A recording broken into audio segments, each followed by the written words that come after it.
ಚಿಂತನೆ ಪ್ರಾರ್ಥನೆ. ಚಿಂತನೆ ಸತ್ಸಂಗ. ಸತ್ಸಂಗ ಕೇಶವೇ ಭಕ್ತಿ ಗಂಗಾಂದಸಿ ನಿಮಜ್ಜನಂ ಅಸಾರೆ ಕಲು ಸಂಸಾರೆ ತ್ರೀಣಿ ಸಾರಾಣಿ ಭಾವಯೇತ್.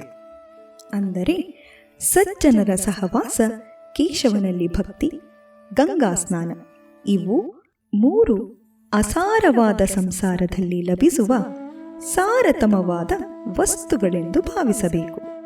ಸಂಗೇ ಶಕ್ತಿ ಕಲ್ಲೌ ಯುಗೇ ಎಂದಿದ್ದಾರೆ ಹಿರಿಯರು.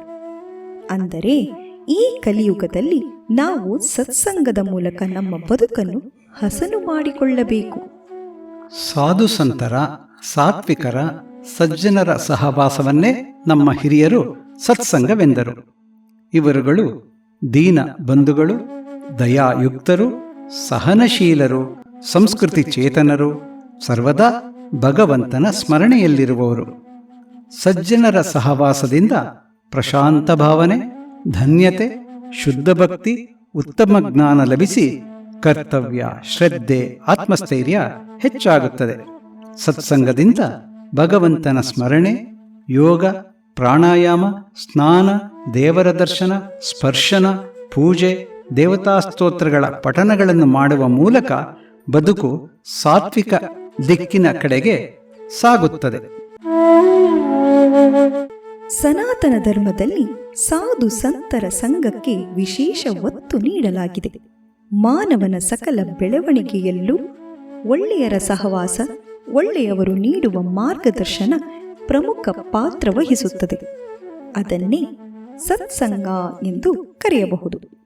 ಸಜ್ಜನರ ಸಂಪರ್ಕದಿಂದ ನಮ್ಮಲ್ಲಿ ಸಾತ್ವಿಕ ಪ್ರಕೃತಿ ಉಂಟಾಗುತ್ತದೆ.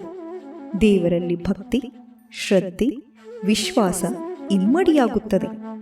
ಸತ್ಸಂಗದಿಂದ ನಮ್ಮಲ್ಲಿ ತ್ಯಾಗ ಸಕ್ರಿಯವಾಗುತ್ತದೆ.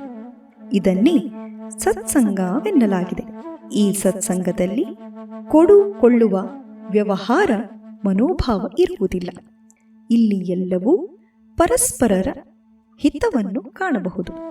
ಸತ್ಸಂಗವನ್ನು ನೈಜ ಪ್ರೀತಿಯ ಒಂದು ವೇದಿಕೆ ಎನ್ನಬಹುದು.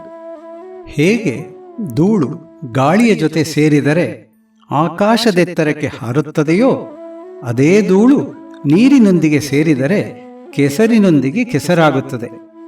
ಆದುದರಿಂದ ನಾವು ಸತ್ಸಂಗವನ್ನು ಮಾಡಿದರೆ ನಮ್ಮ ಬಾಳು ಸಂತಸದಿಂದ ಇರುತ್ತದೆ.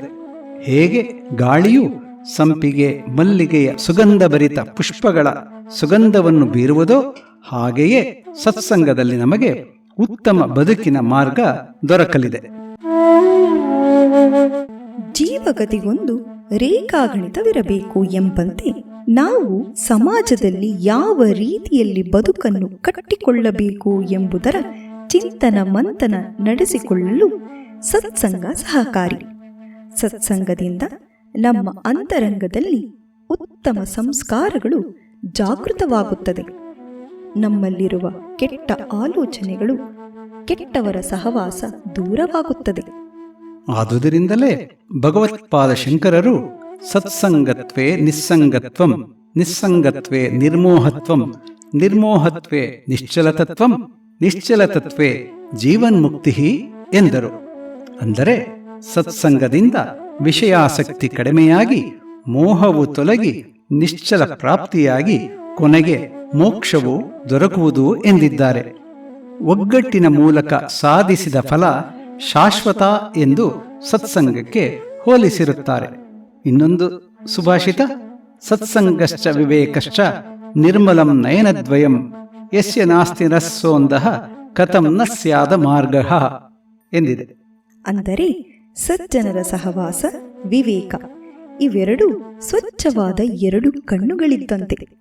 ಇವುಗಳಿಲ್ಲದವನು ಕುರುಡನ ಹಾಗೆ. ಅಂಥವನು ಕೆಟ್ಟ ದಾರಿ ತುಳಿದರೆ ಆಶ್ಚರ್ಯವಿಲ್ಲ. ಒಟ್ಟಾರೆಯಾಗಿ ಸಜ್ಜನರ ಸಹವಾಸ, ಸರಳ ಜೀವನ, ಗುರು ಹಿರಿಯರಲ್ಲಿ ಭಕ್ತಿ, ಇತರರ ಕಷ್ಟ ಸುಖದಲ್ಲಿ ಭಾಗಿಯಾಗುವುದು ಮುಂತಾದ ಉತ್ತಮ ಕೆಲಸ ಕಾರ್ಯಗಳನ್ನು ಮಾಡುತ್ತಾ ನಮ್ಮ ಹಾಗೂ ಸಮಾಜದ ಬದುಕನ್ನು ಹಸನು ಮಾಡಿಕೊಳ್ಳೋಣವಲ್ಲವೇ?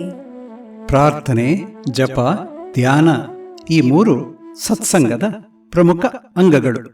ಭಗವಂತನೊಡನೆ ಮಾತಿನ ಮೂಲಕ ಸಂಬಂಧ ಬೆಳೆಸುವುದು ಪ್ರಾರ್ಥನೆ.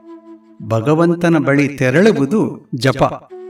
ಯಜ್ಞಗಳಲ್ಲಿ ಜಪಯಜ್ಞ ಶ್ರೇಷ್ಠವಾದುದು. ಭಕ್ತ ಹಾಗೂ ಭಗವಂತನ ಏಕಾಂತ ಭೇಟಿ ಧ್ಯಾನದ ಮೂಲಕ. ಇನ್ನು ಭಜನೆ ಕೀರ್ತನೆಗಳು ಕೂಡ ಶಾಂತಿ ಹಾಗೂ ಏಕಾಗ್ರತೆಗಾಗಿ ಭಗವಂತನನ್ನು ಕಂಡುಕೊಳ್ಳುವ ಮಾರ್ಗಗಳು. ಹಾರಾಡುವ ಮನಸ್ಸುಗಳಿಗೆ ಕಡಿವಾಣವನ್ನು ಹಾಕುವ ಮೂಲಕ ಈ ಮೇಲಿನವು ಸಹಕಾರಿ. ಇವುಗಳನ್ನು ಪಾಲಿಸುವ ಮೂಲಕ ಪಾಪರಾಶಿಗಳು ಕರಗುತ್ತದೆ, ಪುಣ್ಯದ ಮಾರ್ಗ ತೆರೆಯುತ್ತದೆ.